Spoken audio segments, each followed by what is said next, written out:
모든 사람들은 다 개별적이고 왕따일 수밖에 없다. 왜? 공유되는 가치라고 하는 것은 사실은 허상에 불과한 것이기 때문에 그렇게 한 가지를 놓고 그 다음에 현실적으로는 신포도라고 생각하면 돼요. 저 포도는 신 거야. 나는 저걸 좋아하지 않아. 나는 굳이 차은우랑 결혼할 생각이 없어. 왜 해야 되는데? 나는 걔가 매달려도 안 할 거야. 이 중에 방어 기제입니다. 본질적 방어 기제, 현상적 방어 기제. 네. 그래서 방어 기제를 잘 피는 것만 가지고도 감정 컨트롤이 어느 정도는 될 수 있어요. 그런데 가장 중요한 거는 컨트롤할 감정이 없는 게 최고예요. 그러니까 감정이 일어나지 않는다는 게 아니고 감정이 온전히 되는 것이 중요한 거예요. 감정이 온전해진다는 건 뭐냐? 그 감정을 내가 조절할 필요가 없는 거예요. 나는 그 감정들에 의해서 그 감정의 흐름으로 내가 존재하는 거지. 마치 세포들의 흐름으로 내 육신이 존재하는 것처럼, 그리고 내 정신의 어떻게 보면 전류 흐름 아니면 에너지 흐름으로 내 정신이 존재하듯이, 사람은, 동물은, 생명체는 전부 감정의 흐름으로 존재한다고 생각하는 거예요. 그래서 그것을 조절하려고 자꾸 생각하지 말고 그것을 그대로 타고 가면 최고. 하지만 그렇게 안 됐을 때, 여기서 말하려고 하는 메시지는 너는 너 자체로서 완벽하고 행복하다예요. 그러니까 네가 뭘 바꿔서 하지 마. 그게 너를 불행하게 만드는 가장 핵심 키워드야. 감정을 긍정하는 이유이기도 하고 존재 자체에 대한 긍정으로 가요. 나중에는. 누구도 피해를 보지 않고 모든 사람의 행복한 구조가 갖춰져요. 이게 현상적 행복과 본질적 행복인데, 이 현상적 행복을 이야기하다 보면 그렇다면 강자가 되어야 하는 게, 스님이 말씀하시는 강자의 의미는 알았어요. 다른 사람보다 위에 서는 게 강자예요. 위에 서는 게 강자이죠. 마치 다른 사람한테 피해를 주면서 혹은 다른 사람을 억압하면서 나만 잘 살면 된다 하고 있는 사람에게 있어서는 내 에너지를 최대한 끌어쓸 수 있고, 그 다음에 이 구조를 이해할 수 있기 때문에 충분히 어떤 각이든 만들어낼 수 있어요. 그러니까 윤리가 가설되지 않는다니까, 이게 지금. 제가 지금 윤리에 있는 것 같아요. 지금 윤리에서 보니까 계속 그 부분이 부딪히는 게, 어머, 불교에서 말하고자 하는 바는 누구를 이기고 누구 위에 서고 이런 게 아닌 거 아니었나? 부처님이 그렇게 쓴 사람이에요. 이기고 쓴 사람이. 그러니까 그게 목적인 거예요, 불교의. 불교의 목적이 그럼 이기고 쓴 사람이에요. 위에 그게 서는 깨달은 건가요? 사람. 근데 깨달았다는 것은 자신으로서 깨달았다는 거지, 다른 사람을 밟고 일어서라는 거는 아니잖아요. 깨달음은 상대적 개념은 아니잖아요. 그렇죠. 밟고 일어서는 건 아니지만 분명히 어떻게 보면 일반 사람들 넘어서 가는 거잖아요. 하지만 깨달음에는 비교 우위가 없죠. 아니에요? 인식 주체만 깨닫는 건 아니에요. 그래서 현상에 대한 얘기가 나와요. 보신이나 뭐 이런 얘기가 나오면 현상도 만족스러워야지, 왜 현상은 찌리한데 마음만 편하다고 하는 것이 의미가 있느냐에 대한 얘기, 논점이 나와요. 그렇죠. 만약에 모두의 행복, 카오스에 대한 긍정이거든요. 그렇게 되면 어떻게 되냐면 연쇄살인마도 행복한 거예요. 그런 제재해야 되는 거 아니에요? 본질적으로 형성될 수 없어요. 그러면 연쇄살인마도 행복하고 트럼프도 자기 행복하다고 하고, 그것이 사회로서 유지가 되느냐라는 질문이 인간이 약자였기 때문에 군집을 만들 수밖에 없고 사회 시스템을 만들 수밖에 없고, 거기서는 서로 어느 정도의 대척점을 가지고 깎아갈 수밖에 없다. 크게 위해를 가하는 사람이라면 우리는 그 사람을 제거하게 되는 거예요. 사형이죠. 그러니까 두 가지 층위가 계속 왔다 갔다 하는 거예요. 이거를 불교적으로는 진재속재라고 하거든요. 그러니까 본질적 측면, 현상적 측면. 본질적 측면을 반조해서 현상을 끌고 간다라고 하는 게 핵심이에요. 그러니까 유해진이 연기할 때는 내가 이걸 통해서 연기력을 인정받고 돈을 벌고 더 좋은 배우로서 대우를 받을 거야 라는 생각이 깔려 있으면서 연기하는 거지, 그러면서도 매몰된 연기를 해야 된다니까. 그게 동시성으로 작동해야 되는 거예요. 그래야 감독이 컷을 했을 때 수고하셨습니다 하고 바로 갈 수 있는 거야. 그리고 이 병진 가치는 분리된 게 아니다라고 얘기하는 거예요. 실제로는 병진될 뿐이지. 이게 분리돼 버리면 두 개의 마음이 되는 거예요. 저희가 삶 속에서 어떻게 해야 좋을지, 어떻게 다뤄야 될지, 누가 제 험담을 하면 하루 종일 심장이 뛰고 잠도 안 와요. 이 감정이 바로 나 아닌가요? 그럼 감정에 빠져 있는 상태잖아요. 네. 그러니까 감정에 빠져 있으면 거기서 못 벗어나는 거고, 그러니까 두 가지 해법이 있는 거예요. 하나는 멘탈을 강화시켜서 비껴가게 하든지, 현상은 있지만 데미지를 입지 않는 거예요. 그리고 저 사람은 지금 현상에서 데미지를 입은 거고, 나를 강화시키는, 그러니까 근육을 만들어서 극복하는 방법을 취하든지, 안 그러면 그 감정에 매몰되지 않도록 하든지. 마치 연기 하듯이 그거는 어떤 식으로 이렇게 할 수 있을까요? 즉자와 타자가 동시에 가는 거예요. 즉자화라고 하는 것은 내가 곧 그렇게 되는 거기에 완전히 빠져 있는 상태인 거고, 그러니까 감정 자체를 느낄 때는 즉자적인 부분이 분명히 존재해야 되고, 타자는 사람이 기절을 했어요. 술을 마셨든지 뭘 했든지 해서 기절을 했어. 기절을 하면 내 의식이 끊어졌잖아요. 의식이 끊어져도 밑에서는 흐르는 에너지가 있는 거예요. 그래서 내가 되돌아오는 거예요. 거기서 만약에 그 두 가지가 동시에 끊어져 버리면 다시 못 살아나는 거죠. 그런 것처럼 두 가지 흐름 패턴을 내가 연속으로 다 가지고 있는 거예요. 그래서 설령 내가 감정에 종속돼서 내가 밑에 심연의 패턴에서 이탈해서 표면의 패턴으로 넘어왔을지라도 빠르게 내려갈 수 있도록 그거는 자기가 컨트롤할 수 있어야죠. 그 정도는. 제일 좋은 거는 사실은 이게 자유롭게 왔다 갔다 하는 거. 그 다음에 두 번째 떨어지는 건 뭐냐면 여기를 본령으로 놔서 요 위에 것들을 계속 관조해 가는 거예요. 그러니까 즐기면서 가는 겁니다. 근데 여기서 이제 최대 단점이 뭐냐면 자칫 잘못하면 이쪽에 파도들이 밋밋해질 수 있어요. 왜냐면 이쪽이 자꾸 본류가 되니까. 그거는 아니고 이쪽은 이쪽대로의 의미가 있고 이것은 이거대로 의미가 있는 거예요. 꿈은 의미가 없다라고 생각하는 것은 사실은 저는 오류라고 생각을 하거든요.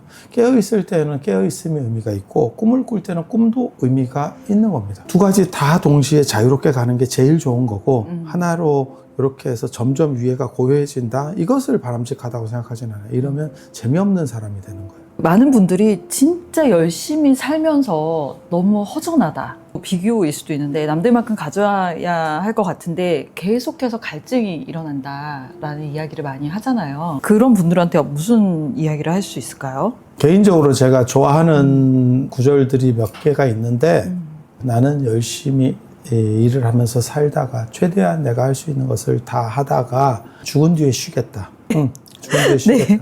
그런 식의 관점을 가진 사람은 죽은 뒤에 만약에 다음 생이 있다면 거기서도 또 열심히 해서 또 올라올 사람입니다. 그런 식으로 인생은 한 번밖에 없고 쉼이라는 것은 유교에 그게 있어요. 공자에게 누가 좀 쉬고 싶다. 그랬더니 네가 쉴 곳은 저곳이다. 그게 무덤이야. 죽어야만 쉴 수 있는 거예요? 인간이라고 하는 것은 네. 움직이는 동물이고 네. 움직인다라고 하는 것은 인간의 어떻게 보면 생물의 고유 권한이에요. 자꾸 쉼을 추구하는 것은 삶을 낭비한다라고 보는 거예요. 우리가 사람이 일중독이라서 그럴 수 있어요. 주역에 보면 이거 있어요. 네. 천행건 군자의 자강부식이라고 하는 게 있어요. 하늘의 움직임은 쉼이 없으니 군자는 그것을 본다라서 언제나 쉼 없이 끊임없이 노력한다. 거기에 어떤 대가를 바라서 성공을 바라서 아니에요. 그것이 하늘의 이치고 도리라고 생각하는 거예요. 유교하고 불교의 조금 차이점 중에 하나인데 유교는 대가 없는 도덕이라고 하는 얘기를 주장을 해요. 가장 올바르기 때문에 그래서 유교는 나중에 문제가 생겼을 때는 비겁해집니다. 그러니까 대가 없다라고 하는 게 잘 안 돼요. 그러니까 이슬람이 왜 저렇게 테러나 이런 걸 할 때 보면 잔인하게 할 수 있냐면 죽은 뒤 천국이라고 하는 개념을 보상을 주는 거예요. 지금 너는 손해를 보지만 거기에는 영원한 천국이 너를 기다리고 있어 라고 얘기하기 때문에 그런 행동들이 가능한 거거든요. 근데 유교는 그래서 비겁해. 불교는 그것을 스스로 받는다라고 생각을 하기 때문에 훨씬 더 유교보다는 어떻게 보면 견고한 논리 구조를 가지고 있어요. 쉬겠다라고 하는 것 자체가 사치다라는 생각을 합니다. 내가 그렇게 쉴 정도로 해봤냐? 를 말하고 싶습니다. 그렇게 해본 사람은 쉬겠다라는 생각 자체가 안 들어요. 그 자체를 즐길 수 있기 때문에. 네. 그러니까 하기 싫은 옷을 억지로 입고 계속 움직이고 있었기 때문에 쉬고 싶은 거야. 그렇다면 너는 본질에서 문제가 있는 거야. 너 방향 자체에 잘못됐다. 그리고 용기가 있으면 바꾸고 용기가 없다면 입 닥치고 살아라. 참아라. 네가 능력이 없는데 뭐 할 거야? 나는 200만 원밖에 못 받아요. 나는 1000만 원을 받고 싶은데 능력이 없어. 능력을 키워. 아니면 참어. 어쩔 건데. 잔인한 네. 얘기예요. 또 하나, 이거는 사실은 유교적 인생 모식에서의 노력이라고 하는 거고, 왜 쉼이 필요한지를 모르겠어요. 쉰다라는 개념은 무언가를 네가 하고 있다는 개념과 반대되기 때문에 그런 거고, 쉰다라고 생각하지 말고 그냥 한다라고 생각을 하면 쉼이 필요 없는 상태가 되는 거예요. 그런 건가요? 무언가를 너무 애쓰고 노력하고 숨 쉴 때 그냥 쉬는 거고 눈을 뜨고 있으면 보는 거지. 그걸 왜 내가 계속 눈을 뜨고 있으니까 힘드니까 눈을 감고 있어야지? 그렇게 생각하지 않아요, 사람들이. 계속 숨 쉬었으니까 힘드니까 나 숨 쉬는 거를 좀 잠깐 멈췄으면 좋겠네? 그렇게 하지 않아요. 그냥 흐름을 타고 갈 뿐이에요. 그러니까 너가 어딘가 거스르고 있는 거예요. 그러니까 이게 변화의 철학에서 나오는 가장 중요한 것 중에 하나가 뭐냐면 어떤 변화든 그것은 가치가 있다예요. 그러면 삶 자체가 흐름이고 변하고 움직임이다. 그것은 있는 전부 그대로. 일회성이기 때문에 그것이 좋든 나쁘든 언제나 귀한 거예요. 네. 다시 되풀이되지 않는 유일성인 거로. 이런 거 되게 재밌는 네. 근데 어려운 철학이에요, 이게. 우리가 되게 비교하면서 많이 결핍을 느끼잖아요. 사회가 주입한 데이터? 어떻게 돼야 된다라고 하는 개념 자체가 더 쉬워진 개념이거든요. 육상 경기에서 동아시아 사람들이 메달 따기는 굉장히 힘들어. 신체적 구조가 안 나오니까. 아프리카나 유럽인이 당연히 유리할 수밖에 없어. 지는 것이 정당하지 않은 것이냐? 그것은 사실은 아니라고 생각해요. 김병만이 아무리 노력해도 우사인 볼트를 이길 수는 없어. 그거는 노력의 문제가 아니에요. 그러니까 대등관계를 가지고 비교를 해야지. 지금 현재 미의 기준이라고 하는 것도 제가 늘상 얘기하는 거 있어요. 동아시아 사람들은 채식을 많이 했기 때문에 내장 기간이 길고 이 몸통이 길어요. 앉은 키는 크고 서 있을 때 짧아요. 근데 놀랍게도 다리가 팔다리가 길고 늘씬하게 표현되는 거는 조선시대 회화에서는 노복에 대한 표현이에요. 앉은 키가 큰 사람이 양반에 대한 표현이에요. 실제로 불상도 그렇게 만들어져 있어요. 그렇죠.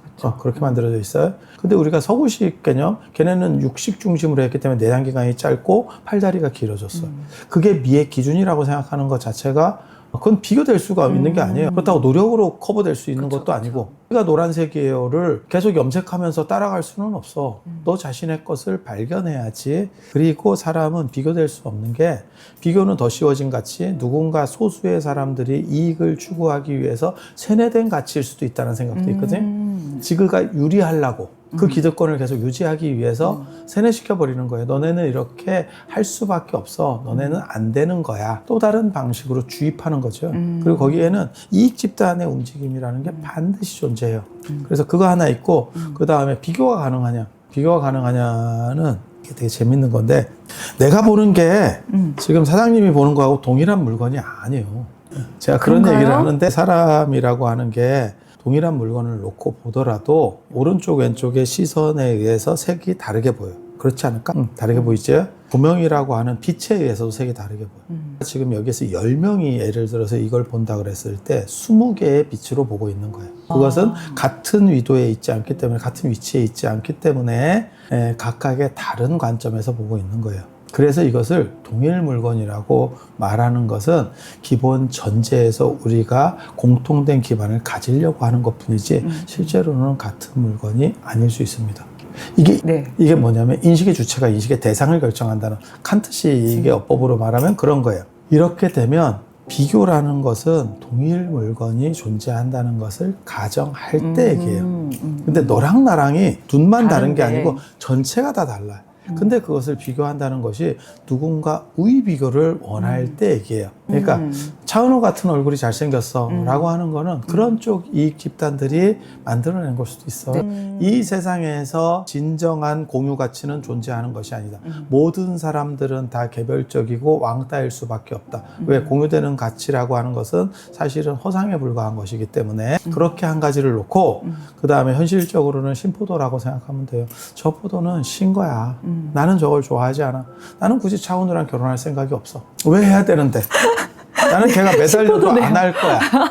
이 중에 방어 기제입니다. 본질적 방어 기제, 현상적 방어 기제. 네. 그래서 방어 기제를 잘 피는 것만 가지고도 감정 컨트롤이 어느 정도는 될 수 있어요. 그런데 가장 중요한 거는 컨트롤할 감정이 없는 게 최고예요. 그러니까 감정이 일어나지 않는다는 게 아니고 감정이 온전히 되는 것이 중요한 거예요. 감정이 온전해진다는 건 뭐냐? 그 감정을 내가 조절할 필요가 없는 거예요. 나는 그 감정들에 의해서 그 감정의 흐름으로 내가 존재하는 거지. 마치 세포들의 흐름으로 내 육신이 존재하는 것처럼, 그리고 내 정신의 어떻게 보면 전류 흐름 아니면 에너지 흐름으로 내 정신이 존재하듯이 사람은, 동물은, 생명체는 전부 감정의 흐름으로 존재한다고 생각하는 거예요. 그래서 그것을 조절하려고 자꾸 생각하지 말고 그것을 그대로 타고 가면 최고. 하지만 그렇게 안 됐을 때 돌발로 밖으로 튀어나갈 요소가 있기 때문에 그러면 조절할 수 있는 게 있어야 되고, 그것은 내가 한계지어서 조절하는 게 최고. 타인에 의해서 조절되는 것은 결코 기쁜 일이 아니기 때문에 기분 나쁜 일이 있어도 그것은 내가 양보한 거라고 생각을 하든지, 안 그러면 진짜 용기가 있다면 스트레스를 너무 받아 뚝배기를 깨면 됩니다. 그리고 들어가시면 됩니다. 들어가시면 됩니다. 그렇게 스트레스 받을 필요 없습니다. 한번 깨고 삽니다. 들어가서 삽니다. 그 정도 용기가 없다면 너는 참아야 돼. 깰 용기도 없는데.